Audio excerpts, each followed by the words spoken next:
Pro-Palestinian protests expanding across the West with growing engagement from college students calling attention to the war in Gaza. We're out here spreading awareness. What I hear is from the river to the sea. And good evening, everyone. Welcome to West Coast Wrap. I'm Alex Savage. The school year may be coming to an end soon at universities across the country, but pro-Palestinian demonstrations on many of those campuses appear to be intensifying. For the first time this week, we saw large protests form today in Denver and Tempe, outside of Phoenix. And in California, those behind a tent encampment on UCLA's campus appear to be getting more organized. We begin tonight's team coverage of these protests with Fox 11's Matthew Seedorf. He spoke with protesters on UCLA's campus who refused to back down from their demands. Pro-Palestinian protesters fortifying their camp at UCLA. What does this sign mean to you? I am not allowed to talk to you. Why not? A large encampment in the quad now includes a buffet, medical tent, and media check-in. Is there a media person we can speak with?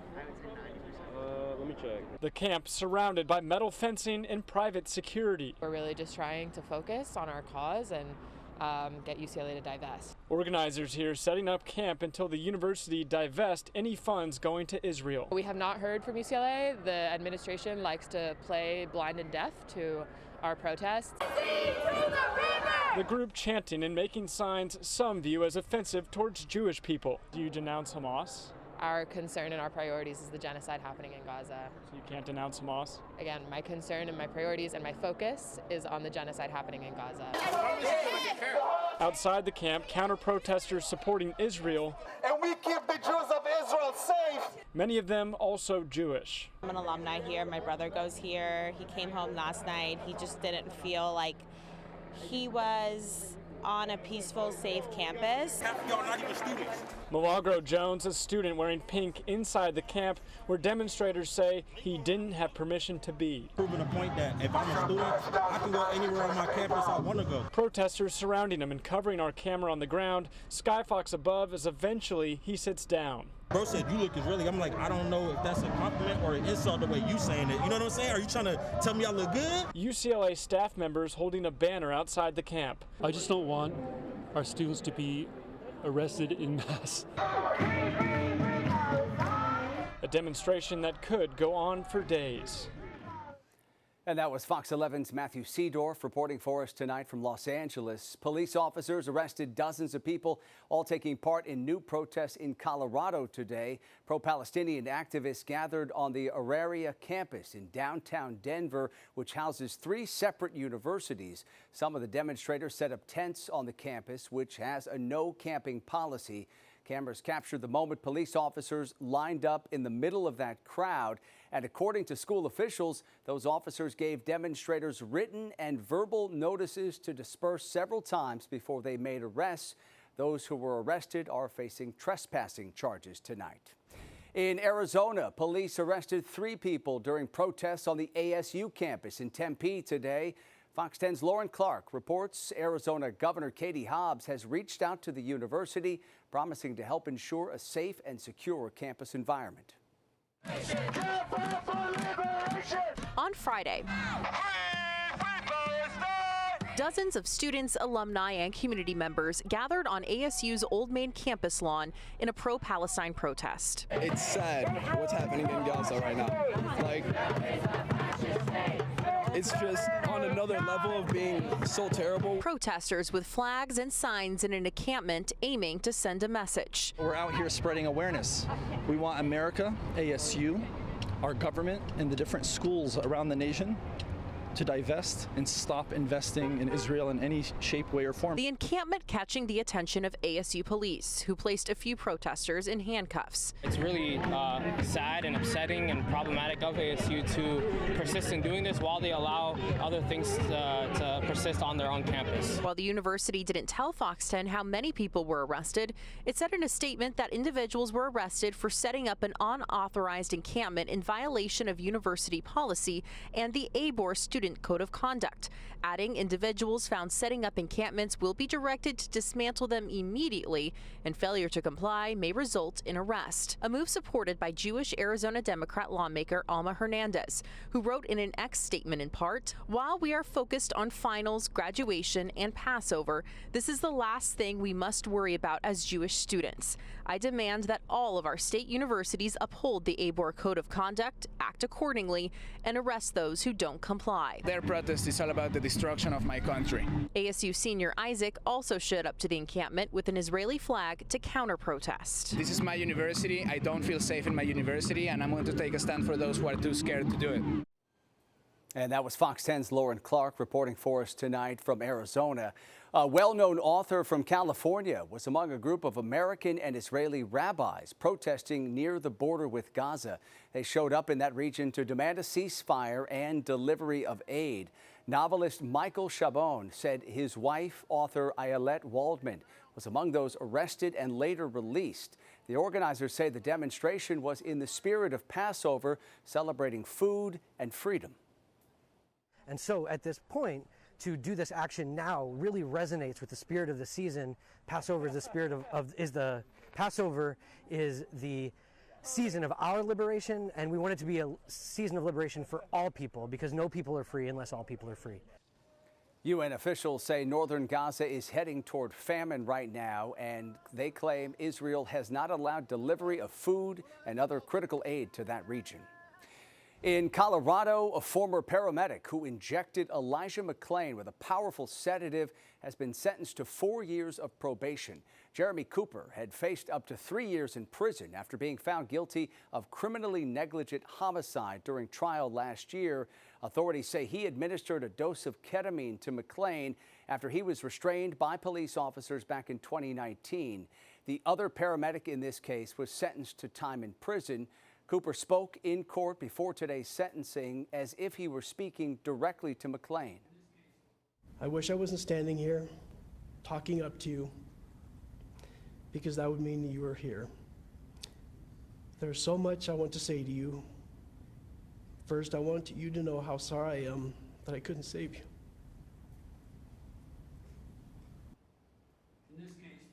The judge said evidence showed Cooper did not purposely give McClain a ketamine overdose, rejecting claims by prosecutors that the paramedic had acted with indifference.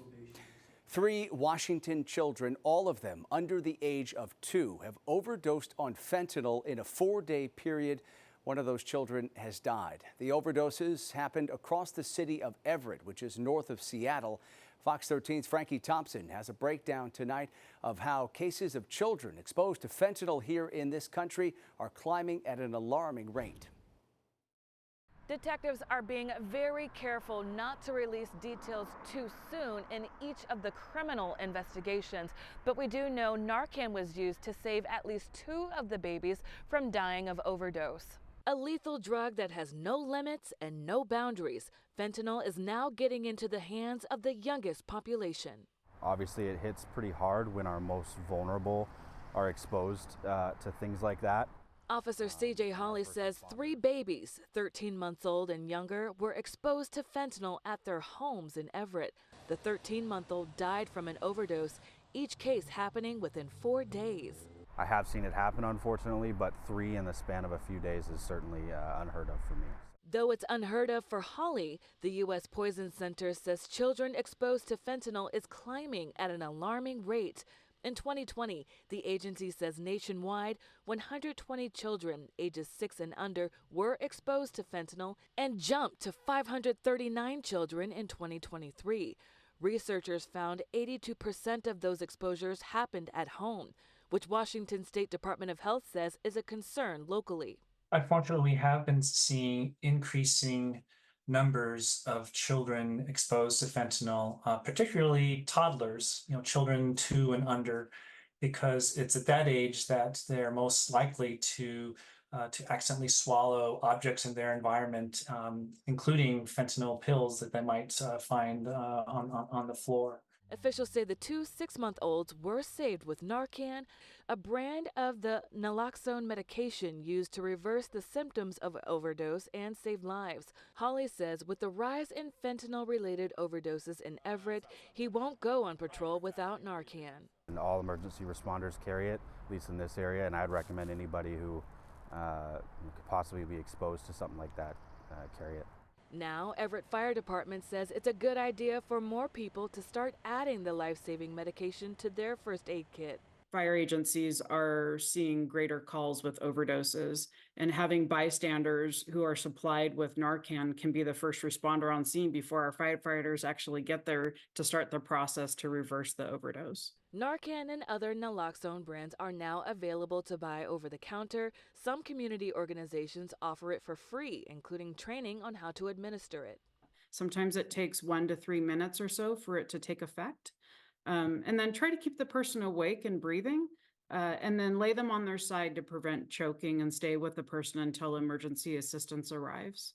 DOH officials say, of course, Narcan is not the only solution. The first step should be to get parents and caregivers treatment and medication they need to overcome their addiction. University of Washington created a website called stopoverdose.org where people can find free Narcan kits. Police here at Everett Police Department say the investigations in all 3 of the baby overdoses are active and ongoing. Reporting in Everett, Frankie Thompson, Fox 13 News. Coming up on West Coast Wrap tonight, a new strategy to address issues at the southern border, what a pair of Arizona congressmen want to do. And in weather, here is a live camera in Southern California. LAX, mostly clear skies. They have wind advisories for portions of Southern California. Other parts of the west, we're tracking some rain, and we'll have the full weekend update coming up. Also coming up tonight, we'll show you how a police officer in Phoenix is using his autistic son to teach fellow officers some valuable lessons.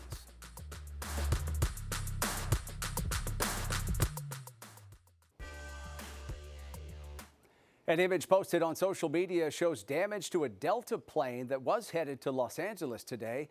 A Delta spokesperson says the Boeing 767's emergency slide separated from the aircraft after takeoff from JFK Airport in New York. The crew turned that plane around to make an emergency landing back at JFK. No one was hurt here. Breaking aviation news and videos obtained the image of the damaged plane and posted it on X. Delta has issued a statement saying it is fully cooperating with the investigation and the efforts to try to recover that slide. A trip to Arizona's southern border is giving a bipartisan congressional delegation a better understanding of the challenges in that region. The group met today with border officials at the Mariposa border entry point, and they held a roundtable discussion with leaders in Cochise County. Arizona Republican Juan Ciscomani and Arizona Democrat Greg Stanton are leading this trip. They believe bringing smaller immigration reform bills to Congress may have a better chance of passing compared to wide-ranging bills that have been shut down in the past.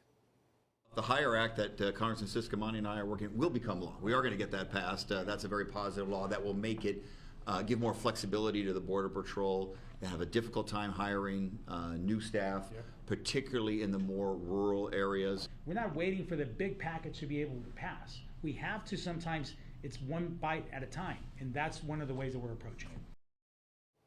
House representatives from California, Illinois, and New York were also part of this trip. A man in Idaho has been sentenced to 7 years in federal prison for distributing illegal guns. Arthur Rhine pleaded guilty last December. Authorities say he would buy items like Glock switches and silencers from overseas and then send them to people in California. Glock switches can turn regular guns into machine guns. Rhine also told authorities one of his clients had ties to the Mexican cartel. The judge also ordered Rhine to forfeit all of his guns and ammunition. 5 Las Vegas teenagers are recovering from their injuries following a stabbing last night at an apartment complex. Police say this was all the result of an argument that turned violent. 2 people suffered critical injuries and 2 others suffered minor wounds. The status of the 5th victim is not clear tonight. Police are saying that all the victims are between 15 and 17 years old, and all of them are expected to survive. Investigators have not revealed exactly what prompted that altercation in the first place. All right, the weekend getting started with powerful winds crossing parts of the west, gusts so strong that dust in New Mexico is being picked up on satellites. The National Weather Service zoomed in on one satellite image to get a good look at dust clouds that are crossing over Las Cruces, New Mexico. For more, let's bring in KTVU meteorologist Mark Tamayo to tell us whether these winds will stick around throughout the weekend. Mark? Hi there, Alex. Yeah, parts of the West Coast, we are talking about those winds sticking around into portions of the weekend, especially into your Saturday. And it's all linked up with the upper level wind pattern here is strong. Jet stream dipping to the south, as you can see, over portions of New Mexico, Arizona, out toward parts of California as well. In fact, down in Southern California, they have wind advisories posted right now for all these areas in yellow, even high wind warnings with winds gusting around 40 to 50 to 60 miles an hour. In Southern California right now, you can see some of the current wind reports. There's Palmdale gusting to nearly 40 miles an hour. Los Angeles winds out of the west at about 24 miles an hour. Here's the view in the Pacific. As you can see here, we have dry conditions in Southern California, even out toward San Francisco. But once again, up in the Pacific Northwest, they have the rain showers. And also out toward Denver, they have a rainy forecast setting up, at least to start off the weekend. And then as you can see here up in the Pacific Northwest, Seattle and Portland picking up some clouds, some scattered rain showers, and some more activity out here to the west. This was Seattle today, showing you some clouds, some breaks in the clouds, and a high today of 61 degrees. I did see rainfall on the order of about 0.02 over the past 24 hours. In San Francisco, some sun-cloud mix. The winds are the big story in the Bay Area, with winds gusting over 30, over 40 miles an hour. And then down in Southern California, lots of sunshine. A high today in Los Angeles of 70 degrees. So here's a look at the current temperatures right now. Some 50s up in Seattle, Las Vegas 59 degrees, and no heat in Phoenix right now. It's only 76 degrees. So we get a break from the heat as we move into the weekend. Here's kind of the setup. This area of low pressure will kind of help cap those temperatures. Some showers up in Seattle, some rain, and maybe some thunderstorms out toward Denver. For San Francisco, partly sunny skies, and then the sunshine to the south for Los Angeles. Here's the forecast model picking up on the active weather out toward portions of Utah, out toward Colorado for tomorrow. And then here's our next system coming on board up in Seattle and portions of Oregon. And then even up in the extreme northern California. Into the weekend, no big changes. Those same areas picking up the unsettled weather, but it looks like we'll have some sunshine for San Francisco and also down in Los Angeles and San Diego. So here is the plan, as you can see, over the next 3 days. We're not talking about any major heat, but still a bit unsettled for portions of the West Coast. So Alex, a bit of everything with some sunshine, some wind, some rain showers, and maybe some thunderstorms. Yeah. We got it all there in one forecast. There you go. Yeah. Mark, thank you. Yeah. Tonight, authorities in Arizona are revealing more names from that indictment that charges a number of Trump allies with trying to subvert the 2020 election results. Trump's former director of Election Day operations, Mike Roman, was listed as a co-defendant, along with his former attorneys, John Eastman, Christina Bobb, Boris Epstein, and Jenna Ellis. Two other names that remain blacked out in that indictment are believed to be former Trump Chief of Staff Mark Meadows, as well as attorney Rudy Giuliani. The co-defendants are all charged with conspiracy, fraud, and forgery for sending a list of false electors to Congress. Inflation is showing no signs of easing. A measure of inflation tracked by the Federal Reserve shows prices jumped about 0.3% last month. It's the third straight month inflation has run at a pace faster than what the Fed wants to see. More expensive gas, higher prices at restaurants, and more expensive insurance rates are among the items keeping the overall pace of inflation elevated. And despite the inflation news, it was a big Friday on Wall Street. The Dow was up 153 points. The Nasdaq gained 316 points for its best week since November, and the S&P jumped by 51 points. Stocks finished the week on a high note as a result of positive returns from AI competitors Microsoft as well as Alphabet. Coming up tonight here on West Coast Wrap, an asset for Phoenix police that the department never expected. Tonight, who is stepping in for some unconventional training?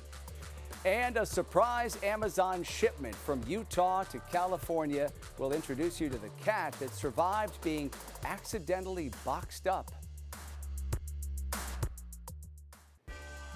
Police officers in Phoenix are participating in a training program that teaches them how to properly respond to calls involving people with autism.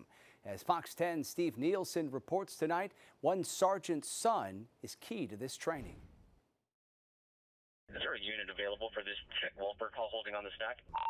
817 Tom, I'm 17 on that call. In reference to a Hispanic or white male subject wearing a gray shirt, black shorts, acting erratic. Phoenix police recruits in teams of 2 respond to the playground. Hey buddy, what's going on? Phoenix Police Department, how you doing? You okay? The subject they're talking to, Nicholas. He loves playing video games, loves watching movie trailers. He just is just a great kid. A proud dad. You're doing great, bub. Here we go. Stand by. Sergeant Francisco Valenzuela was put in charge of interpersonal communication training a few years ago, and a light bulb went off. This is probably the most complex and the most realistic scenario that you're going to have here at the academy. Using his son with autism as a real-life training scenario, it mimics real calls these recruits will respond to. 10-4-802, Tom, your call's going to be a check welfare. I could tell immediately that he was autistic. I have an older sister with Down syndrome, so something I can process pretty quick. Recruit Casey Bazil says they weren't told what to expect, and it was eye-opening for all of them. Do you have any siblings? No, I don't have any siblings. No siblings? A lot of those calls kind of sound like someone using drugs at the park or someone just acting erratic, so you never really think that someone's just autistic going to that call. Recruits kind of panic, like, what do I do? The thing is, there's different avenues to get the solution. Their job is try to be critical thinkers and try to reunite Nicholas back with the parent. Bazil said she learned a lot about his ID. Go ahead and have them give that phone number a call and see what info they can get off of it. So I didn't really process what the necklace was until he handed it to me and I saw a phone number on the back. Just making sure everything was okay. You know, there's nothing wrong with you being in the park. Phoenix Police is currently under a Department of Justice investigation, including how officers handle mental and behavioral health calls. Let's rewind. Let's hit the reset button. After each scenario, Sergeant Valenzuela tells the recruits what they did right and wrong. There's no better way to fully expose these recruits that are coming through than actual real life scenarios. Bazil says this training will leave an impact on her. It's something you never forget. So now when you go to that and you experience it, you know exactly what to do. They've been doing this training since 2020. So that means hundreds of Phoenix police officers have trained with Nicholas. Steve Nielsen, Fox 10 News. Finally tonight, quite the surprise for one Amazon worker in California when they opened up a package recently. A cat that had gone missing in Utah was inside that box. Carrie Clark said her family's indoor cat, Galena, mysteriously disappeared from their home in Utah. After a week of searching, they got a call from Los Angeles. That's where Amazon employee Brandy Hunter says she and her co-workers found a box that had 5 different pairs of work boots inside and the missing cat. She was likely inside there without food or water for at least 6 days. Her owner believes Galena slipped inside the box that was being used to return those boots. Galena has been reunited with her family in Utah. She's been checked out by a vet and she is doing well. We are glad to hear it. That does it for West Coast Wrap tonight. We appreciate you watching. A reminder, you can stay up to date on all the stories we're covering online at westcoastwrap.com. You can also stream our shows on your smart TV by downloading the free Fox Local app. Hope you have a great night.